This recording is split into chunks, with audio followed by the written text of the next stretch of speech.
Et yo, c'est Migroïd, aujourd'hui on se retrouve pour la review de l'épisode 4 de Ruby Ice Kingdom.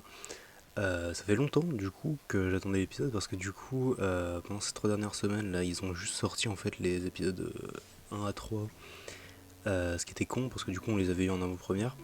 Donc du coup moi j'aurais préféré qu'ils fassent un truc genre par exemple t'as l'avant-première sur First, enfin sur Roosterteeth First et sur genre Crunchyroll pour les gens qui ont payé par exemple. Et, euh, et genre sur YouTube du coup ils ont juste les épisodes pendant les 3 semaines et nous du coup on aurait pu avoir une avance de 3 semaines en fait du coup sur la série ça aurait été bien mais un peu abusé peut-être au niveau des spoilers. Je sais pas, enfin bref j'aurais préféré qu'ils fassent comme ça tout du moins. Ça a peut-être mal été géré de ce côté mais bref. Et en tout cas, l'épisode était très bien pour le coup. De quoi on parlait Ouais, non, l'épisode était vraiment très très sympa parce que du coup, là, on rentre vraiment dans le contenu tout à fait original. Même si on commençait déjà à rentrer là-dedans dans l'épisode 2 et 3, du coup, avec les Grimm. Les Grimm, alors, c'est des noms, c'est des cauchemars juste. Enfin, moi j'aime bien le Dream Eater, mais comme nom, mais c'est honnête. Donc, du coup, l'épisode c'était le Royaume de Glace, donc Ice Kingdom. Et du coup, alors au tout début de l'épisode, il y a Ruby qui se réveille. Donc du coup, en fait, juste on comprend en fait que du coup, elle est dans le rêve de Weiss. Si jamais vous entendez des bruits dehors, c'est normal. C'est parce que il y a des travaux dans ma rue. C'est pour ça, je suis désolé, je peux pas vraiment faire autrement. Donc on voit Ruby qui se réveille avec du coup un nouveau costume et un nouveau crescent rose, donc son arme qui est plus petite et qui est maintenant également un snowboard. Donc ça c'est plutôt cool. Oui, je l'avais noté juste après. Bref, mais avant ça, du coup, il y a l'opening qu'on voyait déjà dans les 3 derniers épisodes, mais j'ai décidé de pas faire de review dessus parce que j'avais déjà parlé des 3 épisodes dans ma review globale de l'avant-première, donc que je vous mettrai dans la description ou alors en fin de vidéo. T'as des petits trucs cliquables et, euh, et donc il y avait ça. Donc l'opening, je voulais dire, il est plutôt bien, à vrai dire. En fait, le truc, c'est que visuellement, il n'y a rien. En fait, visuellement, c'est du contenu qu'on voit dans les 3 premiers épisodes, foutu sur Windows Movie Maker, hein, basiquement. Non, j'avoue, en fait, même avec mon logiciel de montage que j'utilise, je suis même pas sûr de pouvoir faire ce genre de truc, en vrai, on s'en fout. Mais en tout cas, voilà, c'était très basique, en fait, en termes de montage. Mais le truc, c'est que ça fonctionne, en fait, parce que la musique, elle est très bien. Et je trouve ça cool. Et l'opening est franchement bien. Franchement, dans les openings de Ruby, je dirais que c'est pas forcément le meilleur. Mais il est bien quand même. Je veux dire, les openings de la série originale, ils sont quand même vachement meilleurs quand même. Mais celui-ci, vraiment, il fait le taf. Et l'ending aussi, je l'ai un peu moins écouté, mais il est vraiment bon. Anyways. Mais ouais. Et ouais, non, et la musique est très bien. Très très, très bien, du coup. Bref. Du coup, il y a Ruby qui se balade dans l'univers en fait finalement de Weiss, c'est cette espèce de. Enfin, je sais toujours pas si c'est plus une sorte de rêve ou plus une sorte de cauchemar, mais le truc c'est qu'en fait elle a quand même beaucoup de bénéfices hein, dans ce cauchemar finalement. Parce que par exemple, du coup, pour comparer avec Jaune, lui il se faisait bully dans son rêve, et, euh, et du coup, c'est un peu étrange parce que je crois qu'ils avaient parlé du fait que du coup, plus ton aura est grande, plus le monde, en fait, le monde de ton cauchemar est complexe. Le truc, c'est qu'en fait, Jaune est censé avoir une aura extrêmement grande, mais son monde était tout petit. Alors peut-être que du coup, c'est parce qu'elle n'était pas encore très développée, probablement, je ne sais pas. Mais ouais, Jaune est censé avoir une aura très puissante, et du coup, son monde était minuscule en fait, au final. Enfin, du moins de ce qu'on en a vu, il était très petit. Et du coup, le monde de Way, c'est clairement plus complexe, hein. Il y a vraiment plein de zones. Il y a cette espèce de passage avec des rails et tout. Enfin, bref, juste en parler, mais bref, voilà, je veux dire, le monde est vraiment plus complexe, il y a une ville et tout, enfin, bref. Et donc, justement, en fait, Ruby se balade un peu, à un moment, elle se tombe sur cette espèce de.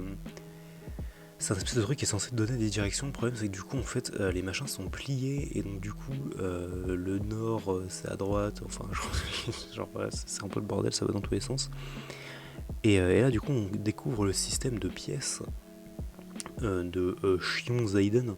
Donc du coup, c'est un espèce de système qu'elle a mis en place En gros, du coup, t'as cette espèce de pièce qui te donne des power-up un peu random, enfin, non pas random, mais justement 2-3 power-up. Donc, par exemple, du coup, le premier qu'elle utilise, c'est du coup un espèce de petit téléphone du coup pour contacter Shion Zaiden.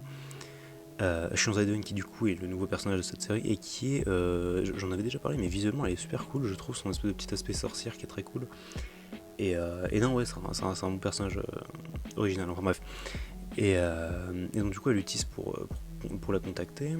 Donc du coup c'est le truc qu'on avait déjà vu ça du coup dans le cauchemar de Jaune, c'est qu'il y avait, je crois que c'était Pyrrha qui avait pu contacter Chion, enfin bref, anyways. Et du coup on verra que les pièces ont plein d'avantages, donc du coup par exemple elles te permettent de créer un leurre au cas où ça part en vrille, une porte pour se téléporter basiquement, et une carte pour voir, alors c'est pour voir juste les endroits que t'as déjà visités, il me semble, si je dis pas de bêtises, enfin ou du moins au moins t'es passé devant, enfin bref.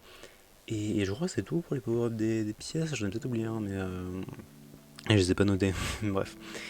Et donc du coup, alors Chion lui dit de remonter les rails, mais d'ailleurs justement en voyant les rails, en fait, il y a un moment un train de la compagnie de Schneedust, pardon, compagnie, qui, qui se fait prendre d'assaut par les White Fang. Et c'est rigolo parce que ici les White Fang, on en avait déjà vu au début de la série, et puis juste en général en fait dans la série originale. Mais en fait les White Fang dans ce cauchemar de Weiss pardon, en fait, du coup, c'est un peu, genre, ça marche un peu, genre en mode c'est son subconscient finalement. Et ce qui fait que du coup, en fait, les White Fang sont des littéral monstres en fait. C'est genre vraiment des mi-hommes, mi-bêtes, mais en version énervée en fait. Parce que du coup, les phonius, c'est ce que c'est des mi-hommes, enfin des mi-humains, mi-bêtes. Ce qui fait que du coup, par exemple, ça donne des personnes comme Blake ou Sun, ou genre, par exemple, du coup, Sun, c'est un mi-humain, mi-singe, mais le seul truc de singe qu'il a, c'est son agilité et sa queue. Pareil pour Blake, sauf qu'elle a des oreilles de chat, enfin bref, c'est très léger. Là, franchement, c'est limites des loups-garous, en fait, physiquement, regardez. Euh, Vraiment, ils sont plus grands, plus gros, enfin pas plus gros, mais plus stock, quoi, plus large. Et ouais, c'est plutôt rigolo que ça soit la vision qu'elle est des White Fang, enfin bref. Et même si ça fait travailler sur ça dans l'épisode 2 et 3, mais bref. Anyways. Et plus 3 d'ailleurs, en plus l'épisode 3. À vrai dire. Et du coup, où est-ce que ça va après, finalement? Oui, alors effectivement, du coup, il y a Ruby qui remonte les rails, j'étais en train de parler. Ruby qui remonte les rails pour aller dans cette espèce de ville, et donc du coup, à un moment, elle recontacte Shion Zaiden, et du coup, il y a Shion Zaiden qui fait mention du fait qu'il y a probablement une autre version de Ruby, en fait, qui est dans son rêve. Mais elle explique que du coup cette version là va s'estomper pour du coup au bout d'un moment, parce que pour laisser la place à la Ruby qu'on connaît, parce que du coup il peut pas y avoir deux Ruby en même temps, mais en tout cas on sait que c'est le cas, et on sait aussi que du coup ouais, j'en parlerai plus tard de ça, c'est pas super grave. Anyway, donc du coup donc là il y a Ruby qui arrive du coup dans cette espèce de ville, et c'est basiquement en fait Atlas. Enfin j'ai noté que ça ressemblait à Atlas en termes de visuel de la ville. À un moment, il y a Ruby qui va dans une espèce elle va pour aller dans un magasin, et ça ressemble vite fait au magasin du. J'ai oublié son nom d'ailleurs, le papa de Penny. Je sais pas si c'est la même. Le même magasin, ça aurait été drôle, mais. Ok, il y ressemblait un peu de mémoire. Et du coup, justement, c'est rigolo parce que du coup, dans cette fameuse ville, il y a Jacques. Jacques Schny qui est partout. Il est sur des affiches, il est sur des statues. Et en fait, t'as l'impression que ses yeux te suivent comme ça du regard. Oui, c'est ce que je voulais dire.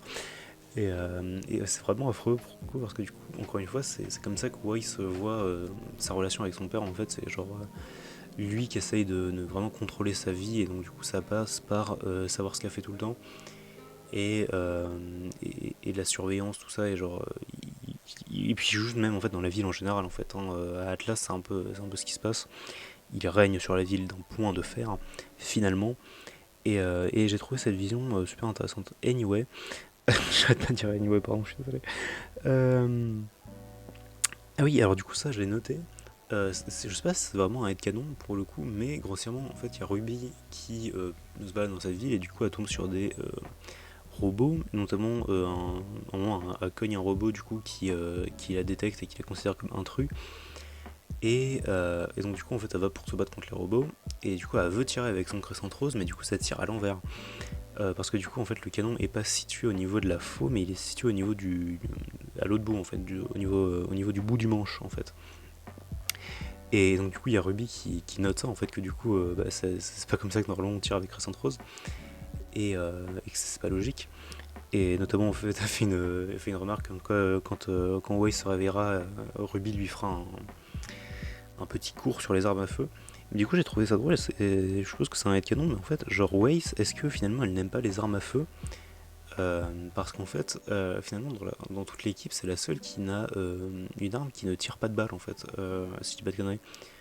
Parce que Blake c'est littéralement un gun avec genre option épée, Ruby bon c'est un bordel, et Young, alors je crois pas qu'elle tire des balles réellement, mais en tout cas elle tire des fat projectiles. Et en tout cas, voilà, je trouve que c'est intéressant que Weiss soit un peu contre les armes à feu comme ça, c'est un peu rigolo. Et bref. Et donc du coup, un peu plus tard, on rencontre une espèce de... Alors du coup, parce que oui, il y a Ruby qui justement utilise un leurre. Les leurres, c'est une espèce de poupée d'elle-même, et c'est très drôle, ils ont une tête adorable. Et du coup, en fait, on rencontre Whitley. Whitley qui est une chauve-souris. Donc littéralement un rat volant, hein. Donc c'est un peu terrible que ça soit comme ça qu'elle considère son frère, mais bref. C'est qu'on était, en même temps on est en saison 3, donc c'est logique, parce que du coup il n'y a pas encore eu les événements de la saison 7 et 8, parce que du coup dans la saison 7 et 8 il me semble qu'ils sont un peu plus rapprochés quand même. Mais oui, non, surtout dans la saison 8 en fait, on va dire. Mais en tout cas c'est rigolo. En plus il y a un Whitley en version chauve-souris, je le trouve adorable, il a une bonne tête. Enfin bref, et du coup en plus, en tant que rencontre intéressante, il y a Ruby qui rentre dans cette espèce d'usine, et dans lesquelles du coup d'ailleurs les gens font des trucs complètement random, c'est du travail à la chaîne, c'est ce qu'elle dit. En fait ils collent des étiquettes sur des machins, enfin bref, ils préparent des cristaux de dust, et donc du coup elle trouve ça chiant, elle se barre. Je sais même pas pourquoi, en fait elle a participé dans le dernier, mais bref, c'était pour se mêler à la foule. Et du coup, elle rencontre Klein. Klein, du coup, qui est le petit majordome finalement de Weiss, et qui, du coup, on sait dans la saison. Je crois qu'on le rencontre dans la saison 7 réellement, ou 6, bref, dans ces deux-là. Et en fait, on sait que du coup, il a plusieurs personnalités. Et du coup, là, en fait, ces différentes personnalités sont en fait différents robots. Et j'ai trouvé ça drôle. Il me semble qu'il a genre 4 ou 5 personnalités différentes, genre en colère, gentil, débile. Probablement triste, j'en sais rien, enfin, bref. Et du coup, c'est rigolo qu'il soit considéré comme un robot. Enfin, c'est rigolo et en même temps un peu triste, mais bref. Donc là, du coup, on rencontre le Klein gentil qui lui dit, du coup, qui lui donne une direction à prendre, qui donne une direction à prendre à Ruby, du coup, pour pénétrer dans la vraie enceinte de la ville, donc l'enceinte, le cercle principal finalement, donc finalement la vraie Atlas en fait, parce que là, du coup, elle est dans les quartiers bas en fait. Ça a un nom d'ailleurs, je m'en souviens plus du tout, mais du coup c'est cette zone qui était en danger dans la saison 8. Bref. Haven, je crois que c'était Haven, je dis peut-être des bêtises, enfin bref. Et donc du coup il lui donne une direction, elle y va, et avant de rentrer du coup dans ce fameux magasin dont je parlais plus tôt, elle rencontre Klein Simplet. Là c'est intéressant parce que du coup Klein Simplet en fait c'est une porte de prison, ce qui est drôle d'ailleurs, mais bref. Et, euh, et donc du coup il parle un peu à Ruby, machin. Il dit hey, toi t'es pas une idiote, hein, parce que si t'es une idiote faut que tu rentres à l'intérieur. Et bref, enfin non c'est pas une idiote, c'est une imbécile, enfin ça se revient en même, mais bref. Et donc du coup justement à l'intérieur, en parlant d'imbécile, il y a la team Juniper, mais donc juste la team junior au final, donc Jaune, Nora et Ren, qui ne font que miauler. D'ailleurs, j'ai pas compris ça, mais bref, ils font que miauler. Ils ne communiquent pas avec Ruby autrement. Et donc, du coup, il y a Ruby qui se barre, mais du coup, genre, j'ai trouvé ça rigolo parce que pour le coup, évidemment, Pyra, vu que c'est dans le subconscient de Weiss, il n'y a pas Pyra en fait, parce que du coup, d'ailleurs, ça me fait rire que du coup, Anne, Nora et Ren au même niveau que Jaune. Je pensais que Jaune allait lui mettre vraiment un cas à part, genre, je sais pas, lui mettre un bonnet d'âne parce qu'il est débile, genre ça. Mais parce que du coup, elle l'aime pas beaucoup. Et du coup, ouais, il n'y avait pas Pyrrha, donc j'ai hâte de savoir où est-ce qu'elle est, elle, parce que du coup, on l'a pas du tout vu dans cet épisode, spoiler. Et du coup, ouais, ça va être intéressant parce que du coup, on sait que Weiss aime beaucoup Pyrrha. Du moins, elle la met sur un piédestal. Et voilà.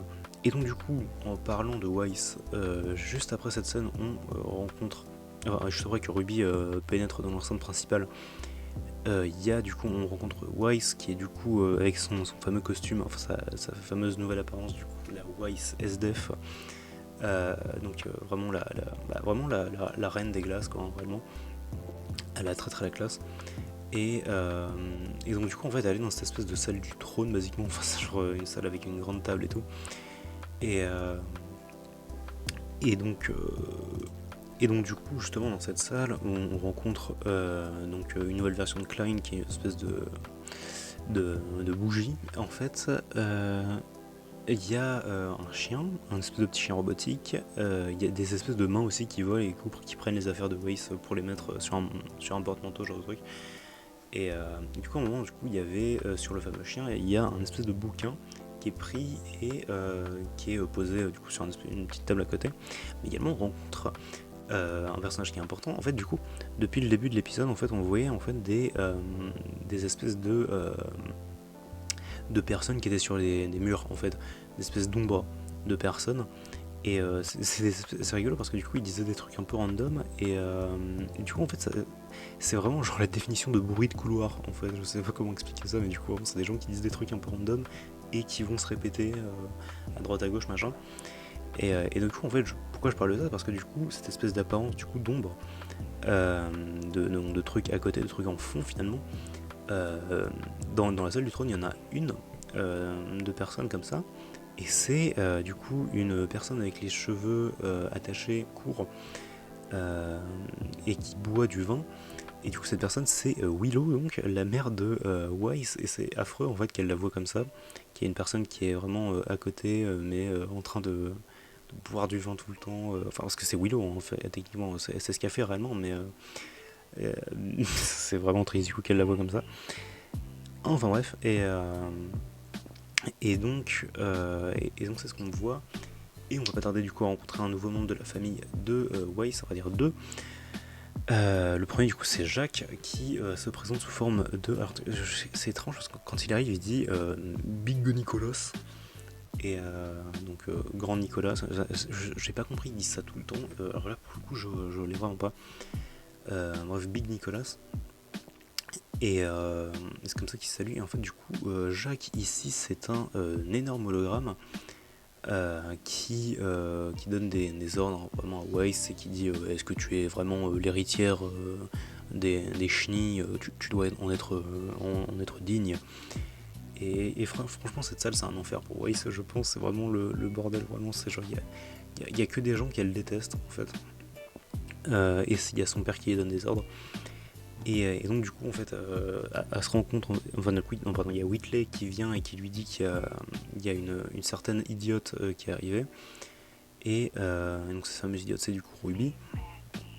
Et donc du coup il y a Ruby qui dit non pardon pas Ruby, il y a Weiss qui dit je saurais vous montrer digne de mon héritage, enfin je saurais être une digne héritière finalement de la famille des chenilles. Et donc du coup elle prend le bouquin et elle se barre. Et donc du coup un peu plus tard, alors du coup est-ce que j'ai noté un truc important finalement? Oui effectivement, dans cette salle également ils font parce qu'en fait du coup il me semble qu'il y a Jacques, ça doit être Jacques qui parle du fait que non quoique je crois que c'était avant.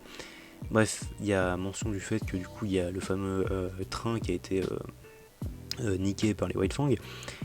Et du coup il y a Weiss qui dit heureusement qu'il n'y a pas de... Non, c'est pas Weiss qui le dit, c'est... Anyway, bref, il y a un type qui dit que ça doit être Klein qui dit que heureusement qu'il n'y a pas de phonus dans l'enceinte de la ville. Et donc du coup après ils font mention de Blake, donc Blake de Ice Kingdom, du Royaume de Glace. Donc la Blake qui est à l'intérieur de l'univers de Weiss. Et du coup il y a Weiss qui fait un mention que genre Weiss sa présence est vraiment un problème. C'est un peu terrible. Bref, je vais essayer d'accélérer parce que là je suis à 20 minutes d'enregistrement, il va falloir que je bourrine un peu. Mais voilà.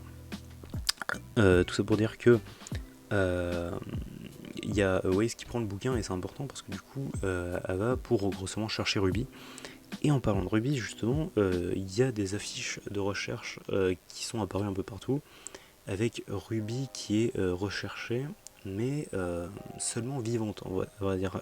C'est noté sur le truc. J'ai pris le temps en fait de faire pause sur l'avis de recherche. Il n'y avait pas grand chose d'intéressant en fait. Il y avait une description de la personne. Enfin, il y avait une description de Ruby qui dit attention, elle est petite mais elle est forte. Je résume, mais basiquement c'est ce qui était marqué. Et, euh, et donc oui, il y a marqué récompense en cash pour la capture de Ruby Rose. Donc en fait, il n'y a pas marqué pour la mort de Ruby Rose ou quoi, genre il n'y a pas marqué amenez-moi sa tête. Non, il y a marqué genre pour la capture. Donc c'est Alive Only.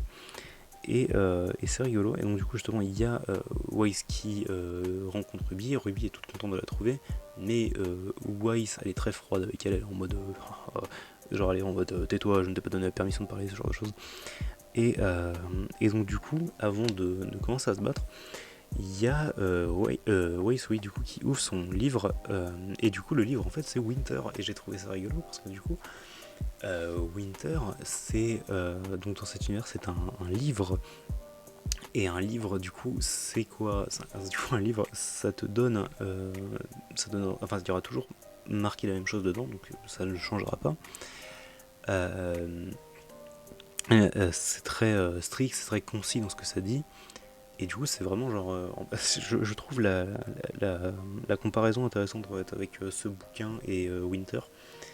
Et parce que du coup, on fait vraiment le livre, il s'ouvre, il y a Winter qui donne des infos en mode les faibles doivent les faibles doivent mourir, seuls les forts doivent survivre, ce genre de choses. Et du coup, il y a Waze qui fait je vois, ok, tu vas mourir. Et, euh, et donc, du coup, se lance un combat Ruby contre Waze, un combat plutôt court à vrai dire, mais plutôt bien animé, j'ai trouvé. Euh, et c'était très très cool, visuellement c'est sympa. Weiss domine le combat hein, évidemment parce que du coup Ruby apparemment, ça se montre pas mais je pense pas que Ruby avait vraiment envie de l'affronter. Elle avait plus envie de l'aider réellement. Et donc du coup justement j'ai noté à la fin, justement Ruby pense à utiliser sa dernière pièce pour se barrer en fait, s'échapper du monde. Mais au final du coup elle résiste à la tentation finalement et du coup elle décide quand même d'aller aider Wise. Et l'épisode du coup se termine sur Wise qui retente une nouvelle attaque sur Ruby. Et l'épisode se termine là-dessus et c'est un peu vénère. Enfin bref. Et du coup que dire de cet épisode? Bah du coup c'était vraiment bien hein, pour le coup. J'ai vraiment hâte de voir le prochain, j'ai hâte de savoir où est passé Piara dans ce monde. De voir les personnages comme ça, de voir quand est-ce que Yang et Blake vont entrer dans le territoire, enfin entrer dans l'esprit de Weiss. Et à vrai dire, je sais même pas combien de temps la série va durer parce que du coup, je savais pas du tout où est-ce que ça allait aller en fait. Ce qui était bien, c'est que du coup, en fait, évidemment. Putain, oui, du coup, j'en ai même pas parlé. Putain, j'avais dit que j'en parlerais, mais du coup, en fait, le tout début avec le train dans la neige, j'ai trouvé ça rigolo parce que du coup, ça me faisait vraiment penser en fait, du coup, au début de la saison 6 où il y avait vraiment ça aussi. Du coup, ils étaient sur un train dans la neige. Enfin, bref, voilà, je voulais en parler. YOLO, bref. Et ok, justement, oui, je savais pas du tout où est-ce que ça allait aller en fait comme série. Je suis content parce que du coup, en fait, moi, je pensais que ça allait vraiment aller dans une direction genre, en fait, le Grim contrôle Weiss et en fait, il contrôle le corps de Weiss et il va faire n'importe quoi avec. Mais en fait, non, du coup, c'est que dans son rêve, donc ça va. Et du coup, je l'avais pas noté, mais il fallait que j'en parle. Je trouve que ça aurait fait un très bon final, en fait, comme mini-arc. Un très bon final pour la saison 1. Là où le final de la saison 1 était un peu médiocre, genre. Mais du coup, je pense que ça aurait fait un très bon final. Putain, plus de voitures dans ma rue, s'il vous plaît, merci. Et oui, ça aurait fait un très bon final de la saison 1. Mais du coup, je sais pas combien de temps ça va durer encore. J'en ai pas la moindre idée. Je pense pas que ça devrait être trop long. Genre, je pense qu'on pourrait voir la fin ou genre on pourrait s'approcher de la fin dans genre 3 épisodes, je pense, max. Enfin, à voir, à voir. Franchement, j'ai rien vu du tout sur par exemple Reddit. Je suis sur le Reddit de Ruby et du coup, ils en ont pas vraiment parlé. Donc on verra bien. Sur ce, moi j'ai très hâte du prochain épisode. On se retrouvera du coup la semaine prochaine. Non putain, non, pas la semaine. Bah si, du coup c'est la semaine prochaine, effectivement, lundi prochain, pour cet épisode. Et du coup on se retrouve nous sinon ce samedi possiblement pour une vidéo. Je suis en train de travailler sur un truc. Mais voilà, en tout cas, bisous tout le monde et à la prochaine.